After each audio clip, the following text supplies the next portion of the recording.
bienvenue à cette formation d'introduction au développement durable. Par cette formation, nous allons tenter de répondre aux questions suivantes. Qu'est-ce que la durabilité ou développement durable? Comment est-ce qu'on le met en œuvre dans le canton de Fribourg? Et qu'est-ce que je peux faire pour être durable au bureau et à la maison? On a déjà toutes et tous été confrontés à des questions de durabilité sans même savoir qu'il s'agissait de cela. La durabilité, c'est la caractéristique d'une société capable d'apporter des réponses concertées aux enjeux écologiques, économiques et sociaux du moment. La durabilité, c'est concilier trois enjeux, faire d'une pierre trois coups. Le premier de ces enjeux est préserver l'environnement, c'est-à-dire prévenir les pollutions de l'air, des sols ou de l'eau, freiner le changement climatique, protéger la faune et la flore, préserver les ressources naturelles, donc la biodiversité, l'eau potable, l'air pur, les paysages et les sols fertiles, et enfin diminuer les déchets. Un deuxième enjeu est d'assurer la prospérité économique, notamment par des emplois dignes et correctement rémunérés. Enfin, un troisième enjeu est celui de garantir la cohésion sociale. Il s'agit d'assurer à tous un accès aux ressources et services de base. Alimentation, logement, santé, éducation, eau, énergie propre et enfin réduire les fortes inégalités.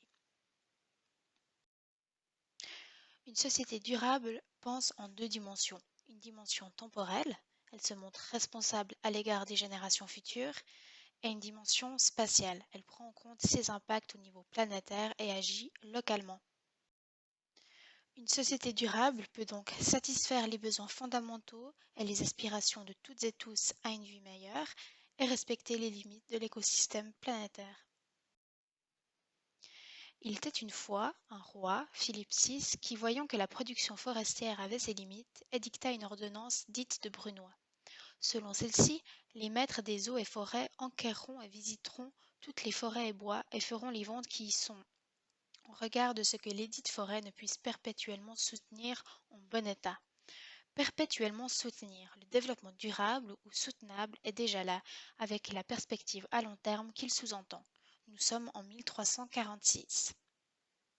Il était une fois, en 1713, un administrateur de mine d'argent en Saxe, Hans Karl von Carlowitz. Cette mine était menacée de fermeture. Non que le filon fût tari, mais parce que le bois manquait, la forêt alentour ayant été surexploitée. Et sans bois, pas de charbon pour fondre l'argent, pas de soutènement pour les galeries, pas de feu pour nourrir et chauffer les ouvriers. Du coup, Hans Karl von Carlowitz écrivit un livre.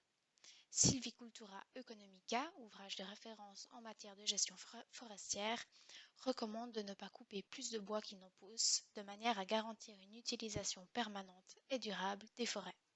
Bref, vivre sur les intérêts plutôt que sur le capital. Le temps passe. Durant la seconde moitié du XXe siècle, l'activité économique croît considérablement, de même que les problèmes écologiques qui ne connaissent pas de frontières. Comment, dès lors, assurer une compatibilité entre développement économique et préservation de l'environnement? C'est la question à laquelle la Commission des Nations Unies sur l'environnement et le développement est chargée de répondre en 1983. 4 ans plus tard, la présidente de la Commission, la Norvégienne Gro Harlem Brundtland, nommée parce qu'elle avait été ministre de l'Environnement avant de présider la Norvège, rend un rapport intitulé « Notre avenir à tous ». Un rapport décisif car il définit ce qu'est le développement durable. Le développement durable, c'est s'efforcer de répondre aux besoins du présent sans compromettre la capacité de satisfaire ceux des générations futures. La notion de développement économique n'y est pas remise en question, mais le caractère limité des ressources naturelles et des capacités d'absorption de l'environnement y est reconnu, limites qui, dès lors qu'elles sont atteintes, peuvent renforcer les inégalités. On trouve là les trois fameux piliers du développement durable, clairement identifiés en 1992 lors de la conférence de Rio sur l'environnement et le développement. Progrès économique, justice sociale et préservation de l'environnement. 20 ans plus tard a lieu la bien nommée conférence Rio+20, orientée vers la lutte contre la pauvreté, qui est à l'origine de l'adoption de l'agenda 2030.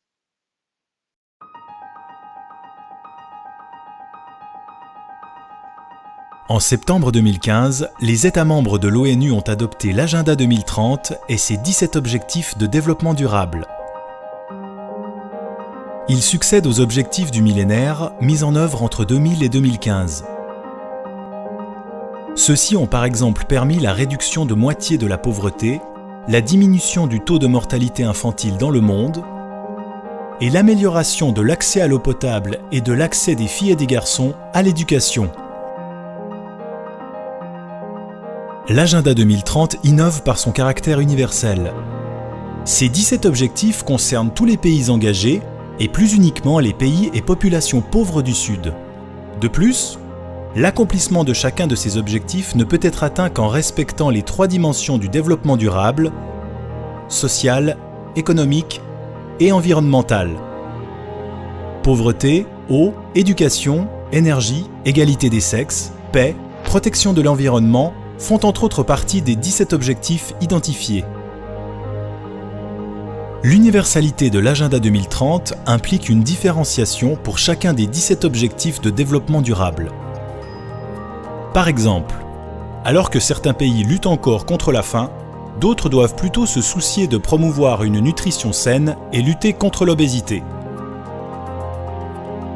Tandis qu'un tiers des denrées alimentaires est jeté en Suisse, d'autres pays, de leur côté, perdent une partie importante de leur récolte en raison d'un mauvais stockage. Alors que l'accès à l'énergie préoccupe certaines populations, de nombreux pays consomment abondamment et doivent trouver des solutions pour diminuer cette consommation et en réduire les impacts environnementaux. La Suisse a joué un rôle important lors de l'établissement de l'agenda 2030. Elle s'est par exemple beaucoup investie sur certaines thématiques qui ont trouvé leur place dans la liste des 17 objectifs de développement durable, comme par exemple la santé, l'égalité des sexes, l'eau et la paix. La Suisse s'est également préoccupée de certains aspects transversaux à prendre en compte, comme les modes de consommation et de production durables, la réduction des risques de catastrophes et la contribution des migrants au développement durable. L'agenda 2030 va donc influencer directement l'évolution de la coopération internationale de la Suisse en contribuant à la mise en œuvre des objectifs au niveau international. Au niveau national, les 17 objectifs de développement durable devraient davantage être pris en compte dans les décisions de politique intérieure et communiquées à la population suisse. Tout le monde est responsable de la mise en œuvre de l'agenda 2030. L'adoption de celui-ci marque aussi une évolution dans la manière d'aborder et de mettre en œuvre le développement durable. Citoyennes, citoyens, société civile, secteur privé, gouvernement et communauté scientifique, nombreux sont les acteurs à pouvoir mettre en commun leurs compétences et leurs intérêts pour la concrétisation des 17 objectifs de développement durable. Toutes les sources de financement seront importantes pour la réalisation d'un développement durable.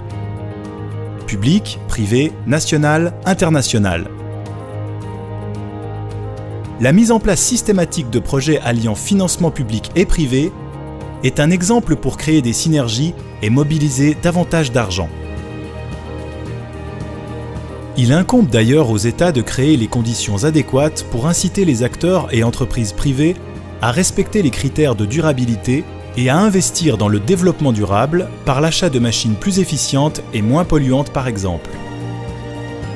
Agir ensemble pour permettre à chacun de vivre en toute dignité. Faire en sorte que le développement économique et social ne se fasse pas au détriment de l'environnement. C'est une démarche aussi ambitieuse que prometteuse dans laquelle s'engage la Suisse en adoptant l'agenda 2030 et ses 17 objectifs de développement durable.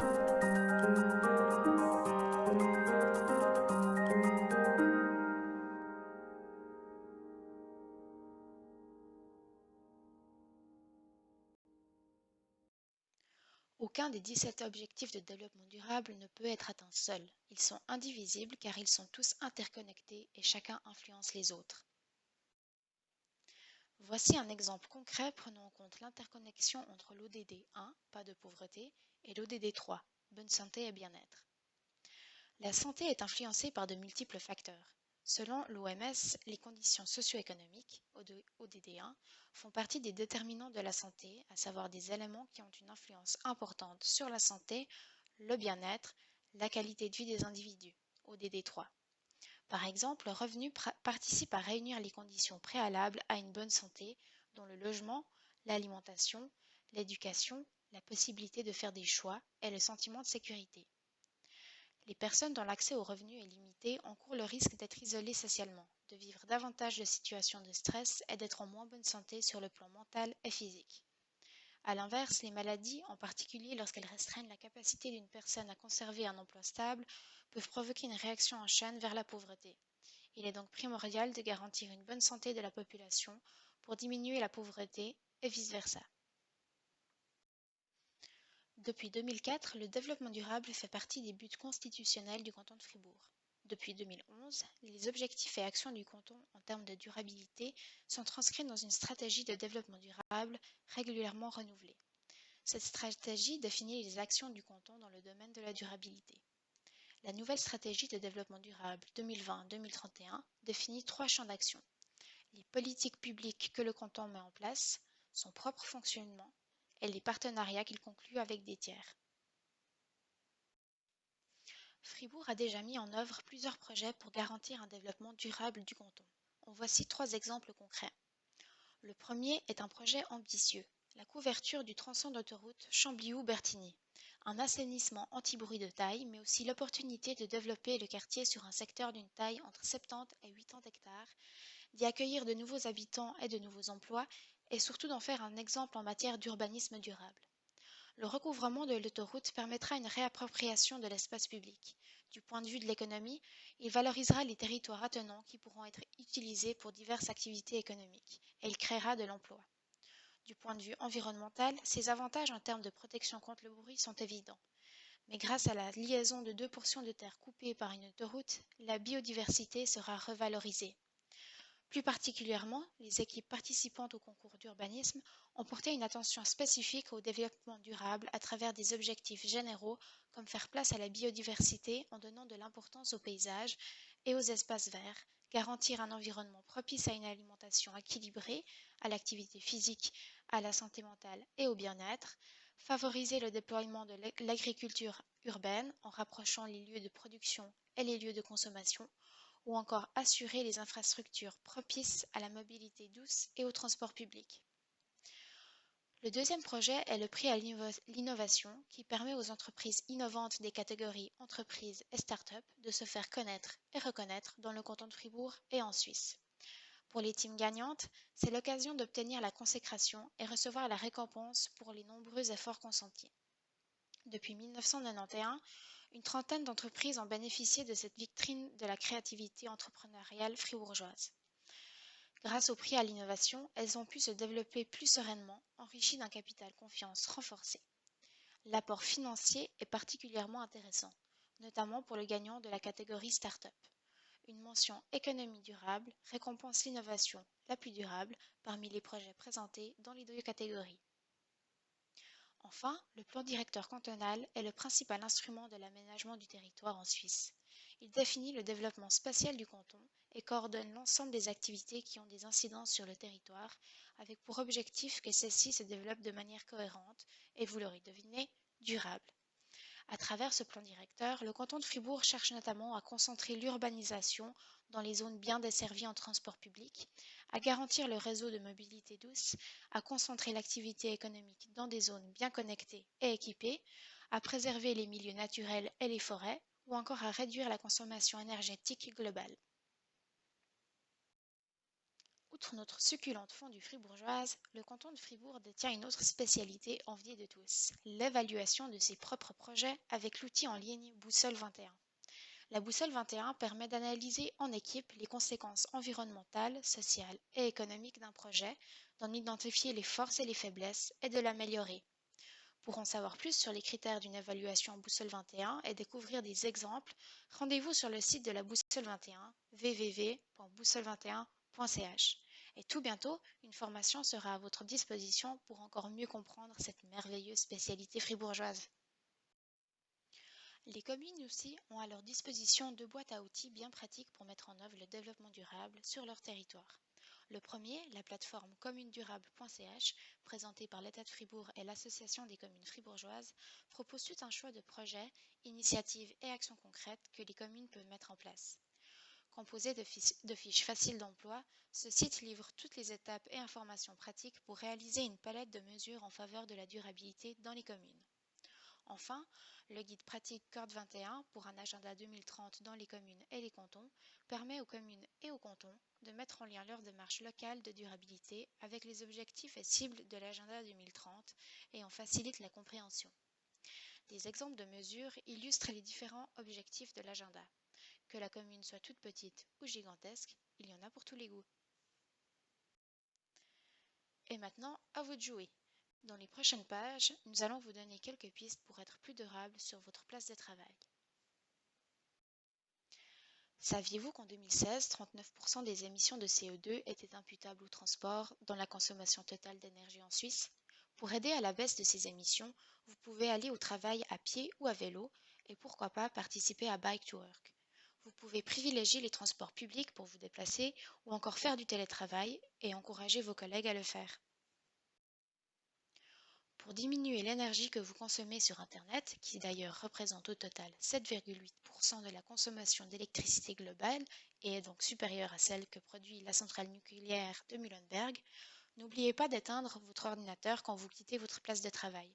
Pensez à utiliser un moteur de recherche durable comme Ecosia et trier régulièrement vos mails pour éviter tout stockage inutile.